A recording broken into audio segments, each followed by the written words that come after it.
We cook up a storm with Studio Underdog. Arnie says I'll be back to a confiscated AP. Omega update the speedy Apollo 8 and almost double the price. Plus, we have a ton of new watches for Watchmakers Day. All this and more on the show today.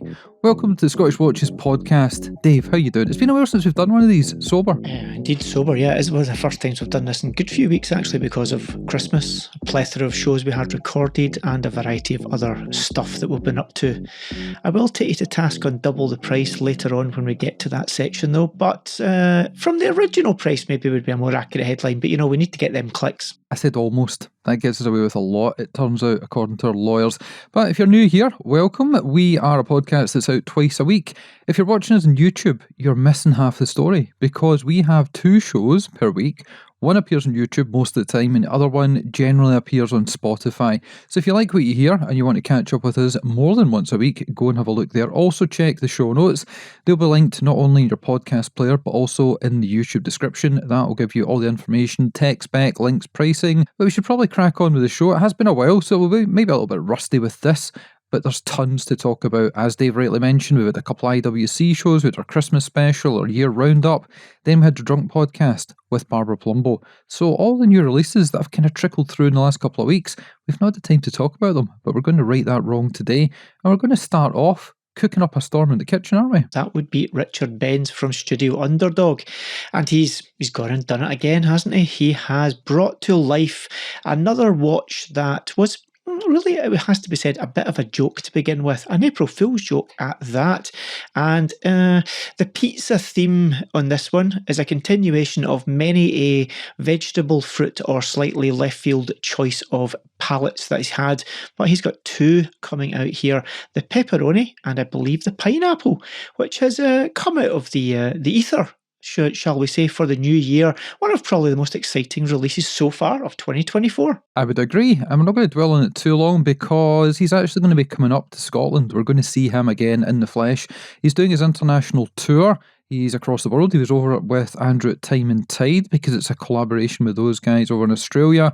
And it is the bicompax design that you know and love. Started out with a watermelon, followed on with many different iterations, including a fantastic release last year for our charity watch auction. So do you want to quickly run through the spec of it? We'll throw some pictures in the show notes and then we'll get on to some more juicy gossip. Yeah, absolutely. So essentially, if you know the chronograph from Studio Underdog, this will come as no surprise. Same case, same movement, everything about it is the same.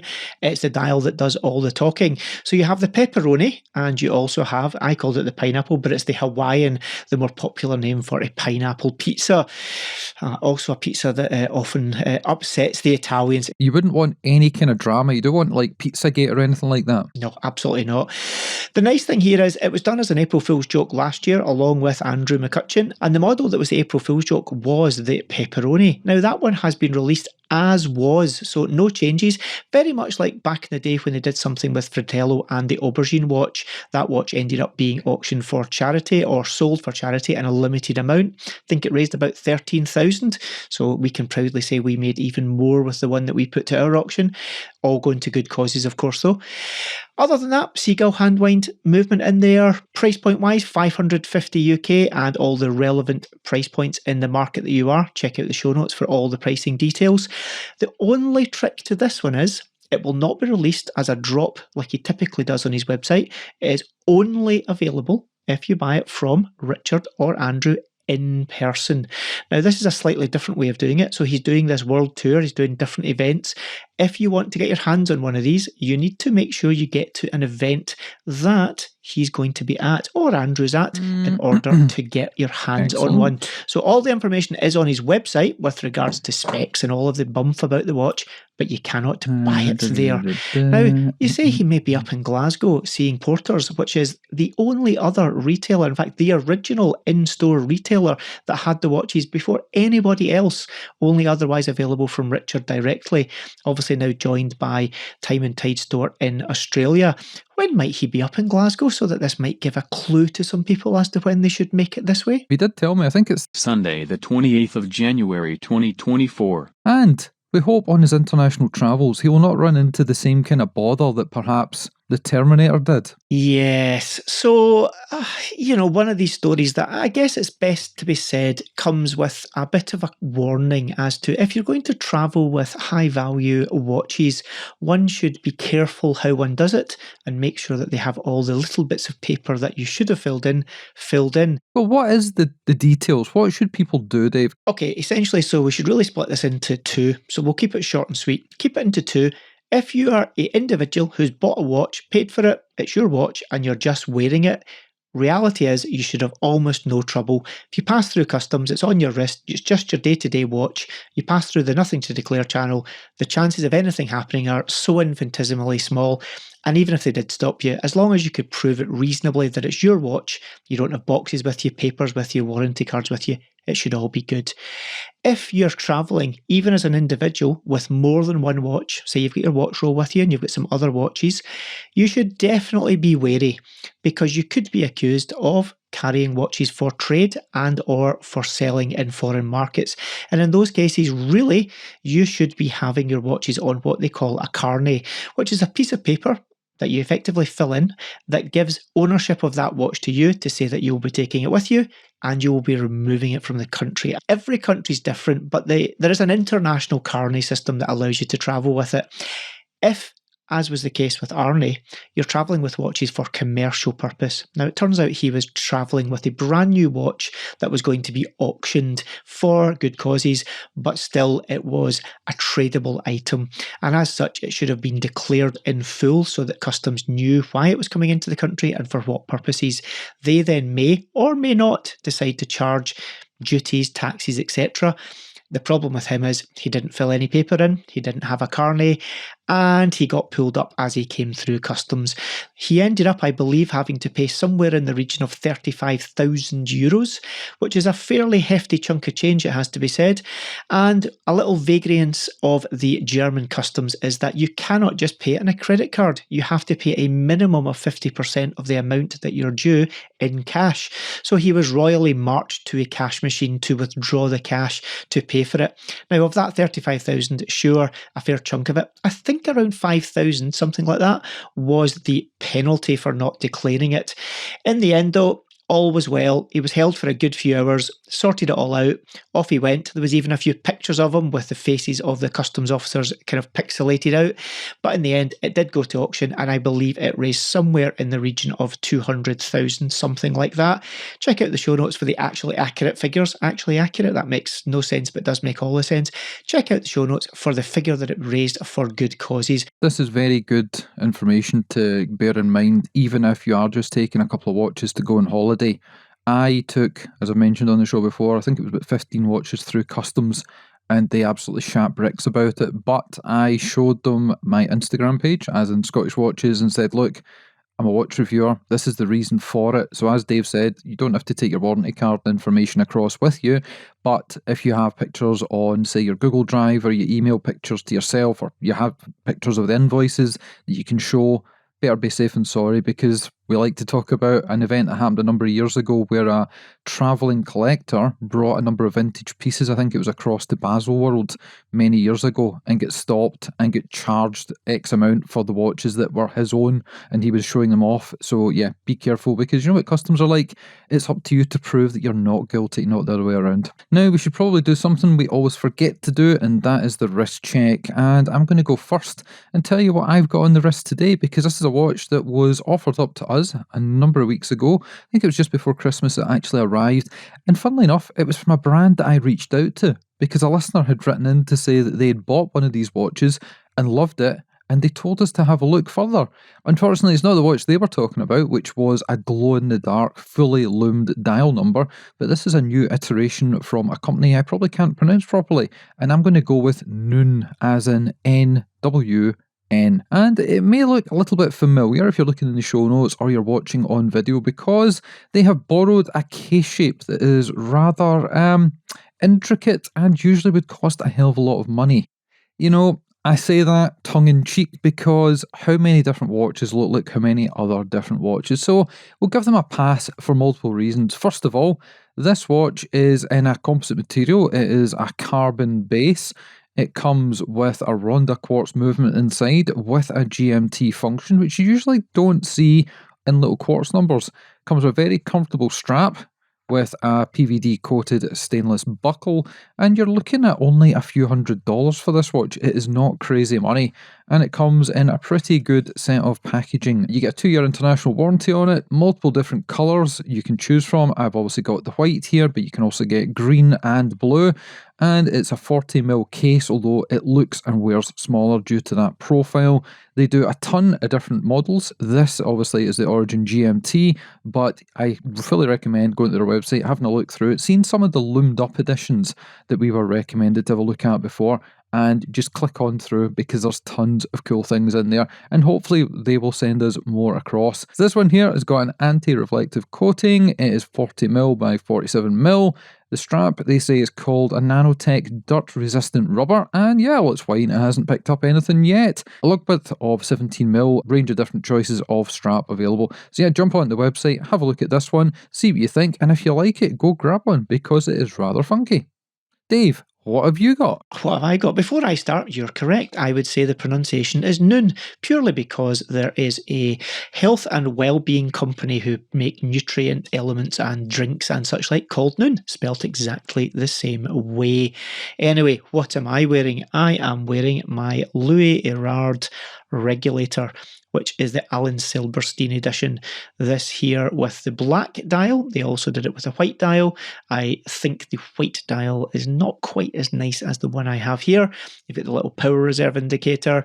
You have your main hour hand, your your hour hand in the little white dial. Your minute hand is the yellow, and your running seconds is the little squiggly blue. Little display case back there with the kind of engraving and words on there, and it is an ETA high elaborate grade hand wind movement. Quite a slim little watch. No idea what actual thickness it is, but I'm sure if you check the show notes out, the young man that is Miziel will have checked it out. I did pimp it up because the original strap was truly, truly awful. This is a strap from the Strap Tailor, a British private business that has specialised in making some lovely, lovely straps. It is fitted with the original pin buckle, but he kind of used these colour keepers to match the dial. So that is what I have been wearing today. Now it's time to talk about a brand that was introduced to us thanks to Neil Duckworth at Duckworth Prestex, because in a previous life, he used to be a distributor, an importer, and the guy that would bring brands to the masses within the UK. We've told the tale a million times before about Tag Heuer, bringing them to these shows, getting involved with Formula One, McLaren, David Coulthard, all those great stories of the past. But a brand that he really does like, and he has continued to be a figurehead for here within the British Isles, is Delma. And they're celebrating their 100th anniversary with something that is a little bit special. We did a review of a watch they sent across months ago that had the strangest dive system I have ever seen, where you could take the watch head out, you could put it within a normal strap, rubber, bracelet, etc. But they're back with something a little bit different, and this has appeared all over the place over the last couple of weeks.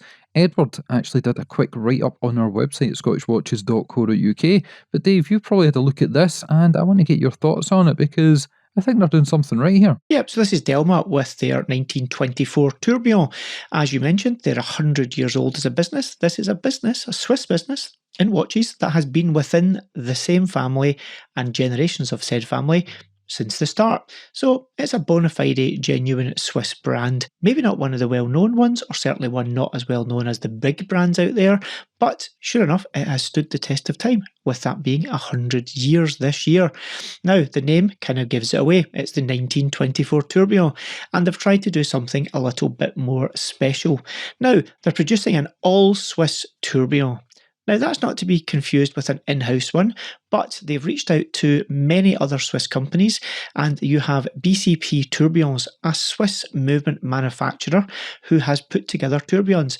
Now, this tourbillon that's featured in this watch has also seen the light of day over the last few months with a couple of other brands. I believe Louis Erard have just done a tourbillon in the last couple of weeks that is featuring the same tourbillon-based movement as is being used in this watch, and a couple of other brands are using it as well. But that said, it is not Chinese, it's not made from parts from all over the world, it's made from parts all generated within Switzerland.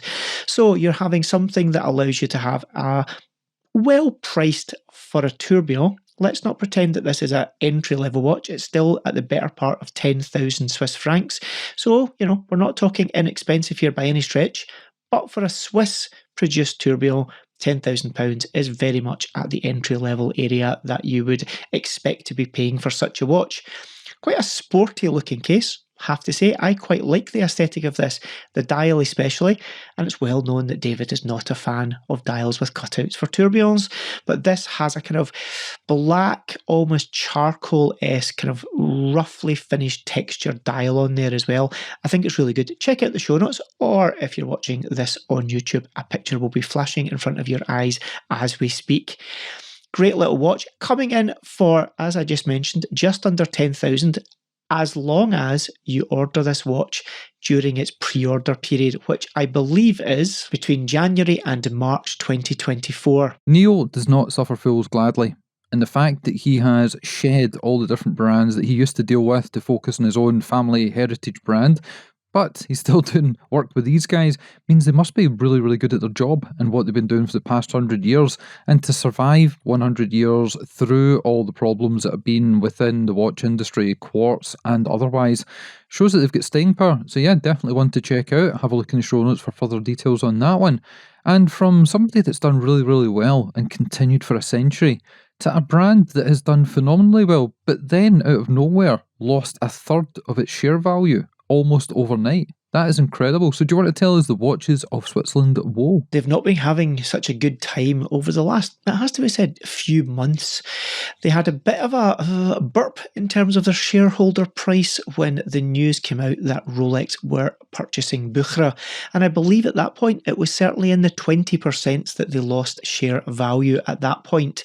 Now, since then, they've had to unfortunately report rather soft trading.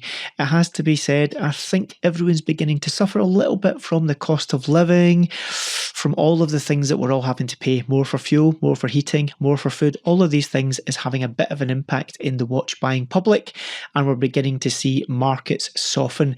And unfortunately, as one of the biggest players in Europe, and definitely the biggest player in the United Kingdom, and also significantly in the United States, they're beginning to suffer as well, reporting rather poor trading for watches up in and around the Christmas period, not quite getting to the volumes they were hoping or expecting to. Also, they noticed their quoting on Rolex, and I found this the bit that was I'll say humorous, but it's not really a funny topic, but they're saying they're being delivered too many stainless steel sports watches now from Rolex and not enough precious metal pieces.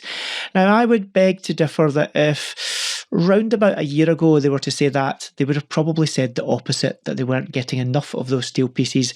But with that market having softened considerably and also having the impact in the pre-owned market, they're maybe not getting what they want now, which is those high value, high margin parts in the precious metal for the people who, how shall we put it politely, aren't suffering quite as much with the cost of living. They may be still buying those precious metal watches and they're not seemingly being delivered them.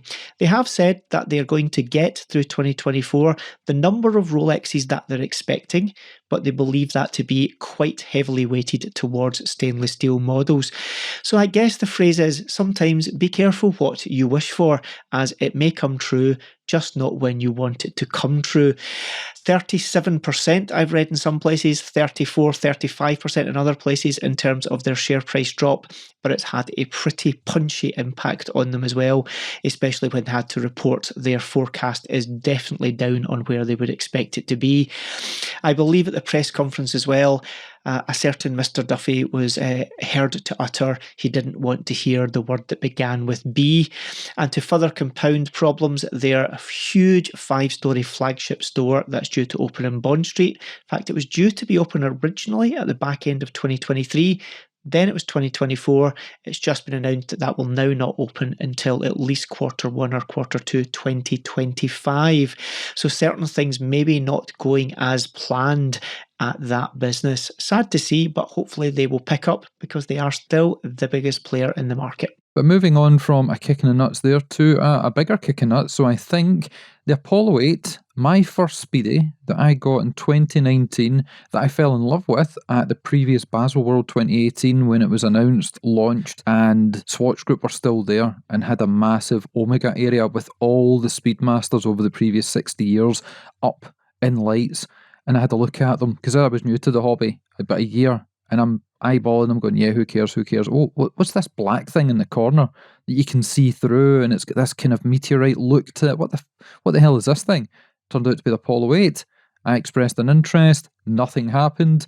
Then I get told by a phone call that I could come in and I could get the second Apollo 8 in the country. Can you guess who got the first Apollo 8 in the country? Who might that have been? The other guy on Scottish Watches. You might be right there. Now, the Apollo 8 is a watch that I love. It is fantastically well put together. It looks great. Do I like it better than my Snoopy?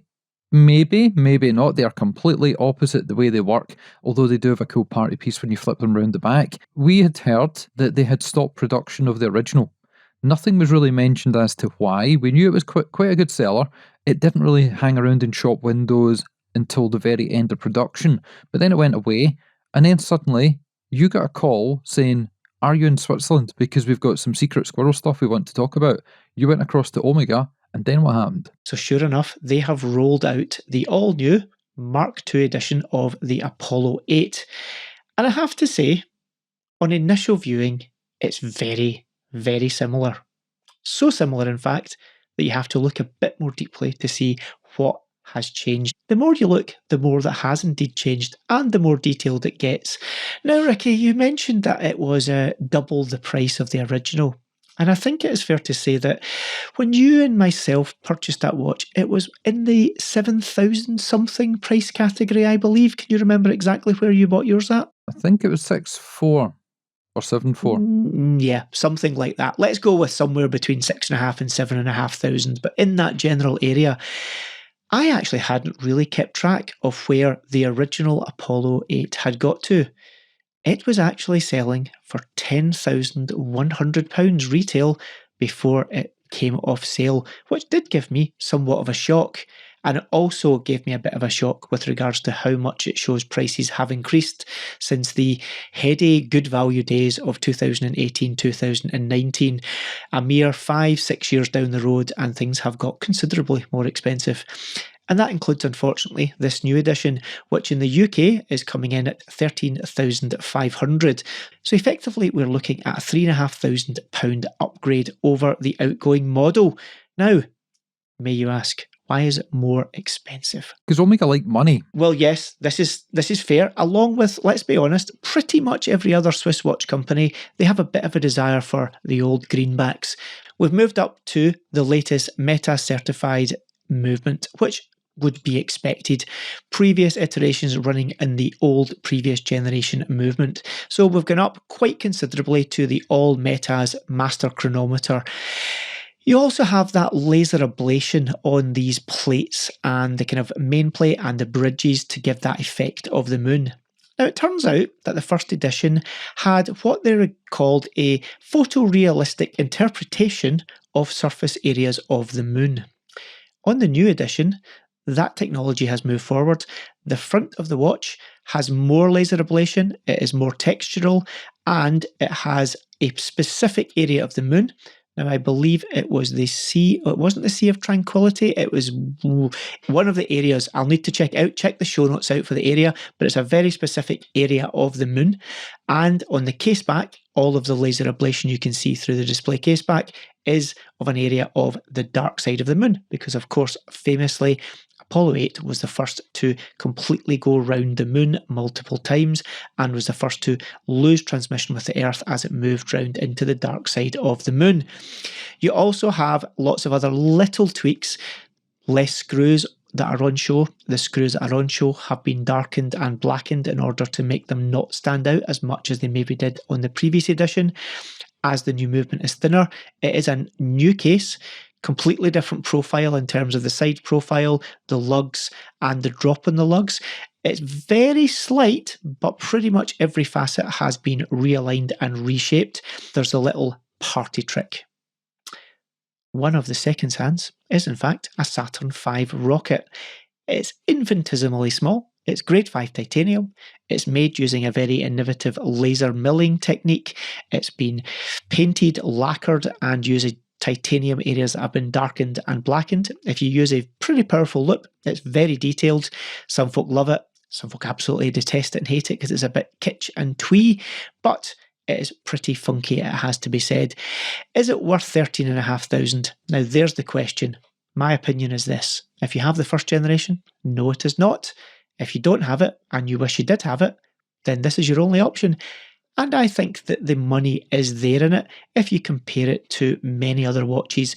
If you look at the Dark Side of the Moon series or the Ceramic series, it pretty much sits in the middle of the price spectrum of those ones. So I think the choice is yours. If you like it, buy it. If you don't, move along. That's exactly what we tell everybody in the show. If you like the look of something, you can afford it, then it doesn't matter what anybody says. If it doesn't hurt your hands when you wear it, if it tells the time and it's not fugly, go for it. A watch is a watch as long as it's fit for purpose. Would I upgrade this one? Hell no. Do I think it's nicer looking? Hell no. That little spinny bit on the subdial that is the little rocket, I don't think that works. I'll tell you why. If all the subdials had matching little rockets spinning around, a bit like the Alaska project, where they all look like little rockets, fair enough. There's a bit of symmetry there. But the fact that you've got normal hands on the rest of the subs, and then you've got this sitting over to the side, I don't think it works. I think it stands out too much, and it does look a little bit like a toy, something you get out of a Kinder Egg. So that's a no from me, dog. But moving on from daylight robbery, which that price seems to be, to daylight robbery of a different kind in London, where the police get involved in a couple of things. Now, this has been a hot topic, especially on the show over the past couple of years, more so in the last couple of months, when the BBC did an expose on watch crime within London that me and Paul Thorpe and Dave talked about on the show. But it turns out that the folks at the Met have been quite busy behind the scenes, and they've actually been doing a fantastic job of reducing watch crime by putting themselves in the firing line. It seems like a lot of their hard work has come to be paid off. Now, everyone is obviously well aware that there have been some very high-profile watch robberies and violent attacks in London, gangs roaming the streets. Not quite gangs of London style, but certainly, in certain areas where there are easy pickings, there are some very much organised crimes. There's some very organised gangs out there to commit crime. That be to take the watch off your wrist. That be to take the watch off your wrist. Sleepy times, Dave? Now, that's not to say that there are gangs roaming all streets in London, but certainly in any areas where you might be hanging around with high-value targets, there are definitely some gangs on the prowl looking for easy pickings so that they can take that watch off of your wrist, usually, sadly, under the threat of violence. The Metropolitan Police had an idea. Send some willing officer, and it has to be said, a pretty brave one at that, to go out and pretend to be a target. And then, as the gang approach and commence the robbery, they are pounced upon by many plain-clothed and probably well-armed officers to take these gangs down. And it seems to have had quite a lot of success. They're saying that they captured around, I think, 50 people, of whom around 35 people have been convicted to date. So it seems like that kind of whole exercise came to fruition and seems to have had some good success. Now, there's lots of little clips of this doing the rounds as well, where the police have released footage of what went on. I guess it's been very quiet though, because they couldn't prejudice the trials. It would appear then that most of these trials have come now and gone, and people have been sent to the big lockup, and they can now release what they've been up to. Quite impressive watching, and I have to say, the poor person that's decided to be that guy standing in the street ready to have his watch stolen, that's a pretty solid move on the basis that pretty much the threat of violence is always there. So yeah, fair play to do that. And speaking of robbery, it turns out the guys at Christopher Ward have robbed Zodiac's main man in the States. Mike Pearson has been on his travels, figuratively speaking. We said just before the break at Christmas time there that Mike was on the move, and he has been in the watch industry through multiple different, I was going to say brands, but not just brands, segments of the industry, from Bremont to Wolf Watchwinders and Watch Rolls, through to Zodiac, and now back to Christopher Ward, always kind of hanging around within the British brands, but stateside. And he is now going to be the American director for building that brand over there, because Mike France and the crew are always going to cross to, for instance, the wind-up watch shows in Chicago, New York, and other places. Now they're going to have a guy there to help develop the business. And you've heard Mike Pearson on the show a number of times. He is the most intricate guy when it comes to learning the history of brands, where they've been, what they're doing, and where they're going. And yeah, I think it's a good match and a good fit for Christopher Ward, because he's shown time and time again he can do the job. The folks Christopher Ward, along with a whole host of other British brands, have started to drip feed information on the limited edition custom releases that they're producing for Watchmakers Day. Now, this is an event we've spoken about at length on the show here. It's to do with the Alliance of British Watch and Clock Makers.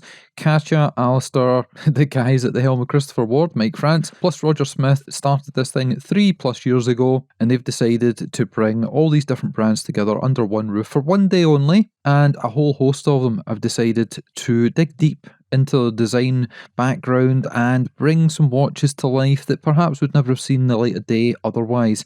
And Christopher Ward have released some of these designs, along with the folks at Duckworth, along with William Wood, and a few others. I think once one came to market and released and showed the pictures and their designs, all the others started to clamour to get that information out as well. So yeah, the folks at Christopher Ward have got a new edition of the Bel Canto that is a very subtle, embossed design of the British Union Jack, and I'm quite liking the look of this, and a lot of people have been on waiting lists to get hold of this, and this is a potential opportunity where some folks could jump ahead, but it is limited in numbers, Dave. I think there's only 10 of them. Very small batches. Somewhere, in fact, has only one watch that's going to be available. For obvious reasons, it has to be said, that you'll hear more about if you keep listening to this podcast. And many of the brands doing 10 pieces, maybe slightly more, only available on the day of the show. So if you want a chance of getting your hands on something, whether it be this Bel Canto or one of the other releases that's coming from many of the brands that will be at this show, make sure and get yourself along to the show, because otherwise you will not be lucky and you will not be getting a watch. And what an absolute pain in the arse it must be to produce one watch of one colourway and then stop. That is just a pain in the balls for any watch designer and dial manufacturer. And we've heard from Nicholas at Fears, we've heard from a few other people, when you have low volume production of dials, people hate it. Because these dial manufacturers, they want to do 50 of, 100 of, 1,000 of. To do ones and twos is just crazy. And the fact that Neil has convinced somebody to do this for him is amazing. And the fact that he's decided to do this, probably at massive significant cost, for Watchmakers Day is another reason that we love speaking to Neil. We love having him on the show, and we love him even more so because he sent us up one of his little baby centenary watches to review, and it is lying around here somewhere. I do not have it on me today, which means next week we will talk about that. But somebody that is associated quite closely with Neil, and Dave was almost letting the cat out of the bag, but I'll fully let it out of the bag, Roger Smith. He is doing a unique one of one, a series one, in the way that he would want a watch to look, not the way that a customer would want a watch designed and maybe would speak to him about producing.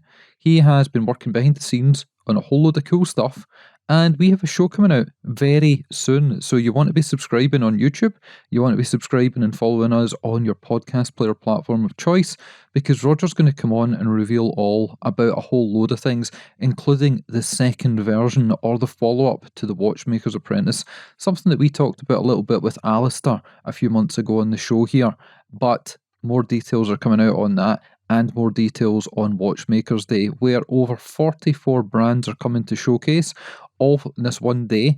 And if you're a member of the Alliance, you can come along for free. There is no cost involved. If you're not a member of the Alliance, it's going to cost you about 10 quid, which again is insignificant for what you're going to get on the day. And you're also going to get me and Dave coming in your ears, because we're going to be going around doing our roving reporter stuff, recording not just all the brands, not just all the creators and all the designers and the folks behind the scenes, people like Katja and Alistair, who you don't hear so much from, but they are amazing at what they do. They're putting all this on, and to have such a small, intricate team, not just behind the event, but behind the Alliance, the trade members, the government stuff, the normal members, the you and I, the people that collect watches and love to be involved in it. it's only a couple of them behind the scenes, and Katja does most of the heavy lifting because Alistair is the filmmaker. So it's going to be an amazing day, and you want to come along because you might even end up on a future episode of the Scottish Watches podcast. Indeed. Now, where and when? March the 9th, Lindley Hall in Westminster. Check out the website of the Alliance of British Watch and Clockmakers for full details, or check out our show notes for all of those links. And we're going to finish the show off with something a little bit different. That's a thing that old telly shows in the 90s used to say. They would have the skateboarding dog story at the end, just something a little bit cute and fun. And we've got something that's a little bit cute and fun, and you're going to know all about it if you're watching the YouTube video. And if you're listening to the podcast, you're going to have to look in the show notes, because a brand we've spoken about a number of times, a brand we've featured their watches on the show for a number of years. Thanks initially to Pietro at Limited Edition. This is a brand called 7 Friday, and they do things a little bit differently. They don't have normal shaped watches. They're not round, they're not square, they're not rectangular, but they are, how would you call it? Squircles. Yeah, we'll call them squircles. I think that's what they call them. A squircle. It's an almost TV shape. It's an almost cushion case design. But when you see one of their watches, you will know them from then forward because they have a very distinct DNA. And we've got a couple of them to check out that are completely different because they're not designed for a me and Dave, although we definitely could wear them. They're designed for the feminine touch, for the feminine wrist. These watches, yes, they're from 7 Friday, but they're collaborative pieces with a company called Papa Don't Preach. And this is nothing, it turns out, to do with Madonna, but everything to do with an independent brand out of India that is run completely by women. And they have got this really funky little design, or designs, depending on which watch you're looking to get. One in a gold colourway, it's a PVD colour, and one in a stainless steel silver colourway. There's lots of little kind of anime-esque kind of icons going on, little drawings. You can see little eyes, kind of feathers, leaves, all sorts of kind of little pieces of iconography, quite cartoon-like in many respects, but punchy, bold colours. You have pinks, you have lime greens, you have yellows. You're definitely either going to love or hate this. There's definitely not going to be any middle ground when it comes to these. And the packaging is, as you would expect from 7 Friday, pretty punchy. In the case of these watches, you have what looks like a old-fashioned shipping crate made out of wood that you might see in a warehouse of Indiana Jones, with all of the kind of writing and logos around the box. I always like to look at the production values of a watch and see how they're put together. And it is a rather peculiar shape. It's not the kind of thing you would usually see, and this design definitely does stand out. The stainless steel version has got what looks like a Pink Panther design underneath, but it's a multi-stage, multi-layer design, and there are so many little bits and bobs on it that stand out, from the deploying clasp right the way through to the little love heart that they use on the side as a crown. And because this is designed for a female audience, and some females, more often than not, may have longer nails than their male counterparts, there is a little cutout on the back, so it's easy to put a false nail underneath to remove the crown out to set things.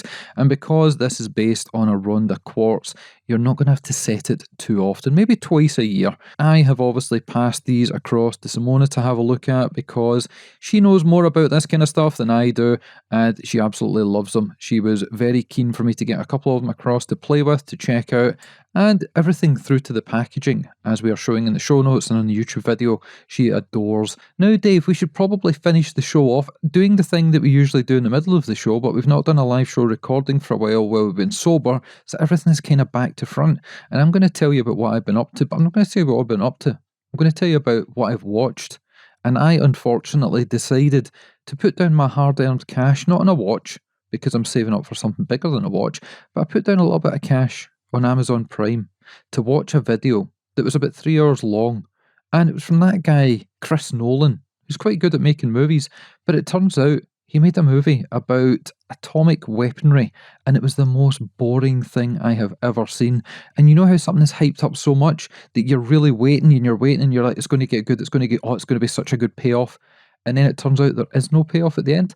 That's Oppenheimer. I have to agree in the respect that, is the cinematography amazing? Sure, I think there's some amazing bits of cinematography in it. And some of the performances, for what they are very good. But I think many people were mistaken as to what the movie was actually going to be about. More, it was about the individual and his life and his challenges, as opposed to things that go bang and boom. And there was a little bit of that in the film, but not a whole lot. And it was extremely long. It's one of those films, Dave, that when you're sitting there watching it, you think this is just about to end and you really hope, and then you look and there's another 47 minutes to go. And I'm watching it and I'm thinking, having watched to the end, spoiler alert, skip forward 10 seconds, this film is about a 6-year grudge. The end. Essentially, that is a summation of the film. If you ever have 3 hours to waste, such as being stuck on an aircraft on an 8-hour flight, then maybe it's worth a watch if you've watched everything else on the offerings of the plane. But outside of that, I wouldn't probably recommend it unless you're a bit of a diehard masochist.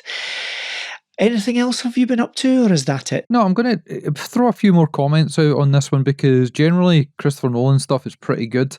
Sometimes he really does push it so hard just because, like Tenet, like even Inception was a little bit like that. You really had to pay close attention all the way through. But this one, the big deals were made about the fact that they did the explosions in real time instead of through CGI, or they didn't use much CGI. I thought the big explosion that was the centerpiece of the movie was shit. It wasn't that good at all. Didn't look that good. It just didn't hit the mark for me. And as I say, the movie never really got out of first gear for me. There was lots of callbacks, flashbacks, bits were done in black and white, and I would have thought the bits in black and white would have been the old stuff that was getting called back to, but it was actually the most recent stuff. It just didn't work for me. But I did watch a shit ton of other movies, which I will get to in future editions of the show. And I think the last thing that we should tell people that we did, because we actually did something physically, was we got the team together. We got the band together. We went out. It was myself, Dave, and Simona. And the Duchess of Watches herself, Sarah, made an outing. And what did we do? We went and played like children. In fact, in a very legal manner, we actually ended up playing with children. Careful how you say this. Dave is being careful, very careful. We're off to Epstein Island. Dave, did we end up in that list? Is that the problem? I think it's been exposed. Yes, we have been exposed. But no, we had booked some laser quest, all harking back to the days of a certain pair of Zodiac watches that brought back many memories, and we decided we should do it again after probably not having played Laser Quest for, in my case, at least 25, if not more years. Yes, definitely. I was probably at university the last time I played it, which was a long time ago. So, all booked, off we went, got there, deathly silence. It was only us there, and we thought, okay, so it looks like it's just going to be the four of us running about like idiots. Then it occurred. An invasion of a children's birthday party, which was somewhat interesting when they all decided to gang up on various members of our party and take pot shots at them. But there was no children harmed in the making of that episode of our memory banks, but there probably should have been. It was actually a good day out. It was quite energetic. It was a very cold Scottish Saturday afternoon, but me and Dave did wear the worn and wound watches to see what would happen, and my memory did serve me correctly. There was lots of UV lights, cannons, luminescent paint and things like that. It turns out I've never played computer games with Dave. I've never played Call of Duty or Counter-Strike or any of those FPS things, but it's safe to say in real life he is a camping bastard. Who won? Well, it was a team game, so we won because you were in a corner camping like a camping bastard. I think you'll find the first game was 1-on-1. And who won? That would be me. That would be you because you're a camping bastard. If you stand with your pack against the wall so no one can shoot you from behind and just start there picking people off as they walk towards you, you're a camping bastard. But anyway, Dave didn't break his fucking nose and I didn't end up out in the street this time. So it was a win-win and we did better than the females that were with us. Although Sarah seemed to actually rack up some points. We will remind you, Dave said it, I said at the start, if you're watching YouTube, you're missing half the story. Go and check us out on Spotify. Listen to us in the car, listen to us at the gym, walking the dog, doing your household chores. It works better that way. We're predominantly an audio podcast. We do at least one video a week when it's me and Dave covering the news and all that kind of stuff. But the interview shows, we try and get as many up as possible. We've got Gav working behind the scenes, but he's running double duty. So listen to Spotify first of all. But that is it. Thank you for joining us on our horological journey into our 6th year. Can you believe it? 530 plus episodes. I think it's now 6 or 7 limited edition watches. 2 are currently getting worked on, potentially 3 over the course of the next year or so. So stay tuned for that, including a follow-up to Braveheart, because that sold out far too quickly. And we got our knuckles wrapped from people that didn't manage to get one. So that is it. Check us out on Instagram at Scottish Watches. Check out the website, scottishwatches.co.uk. And we will catch up with you guys again soon.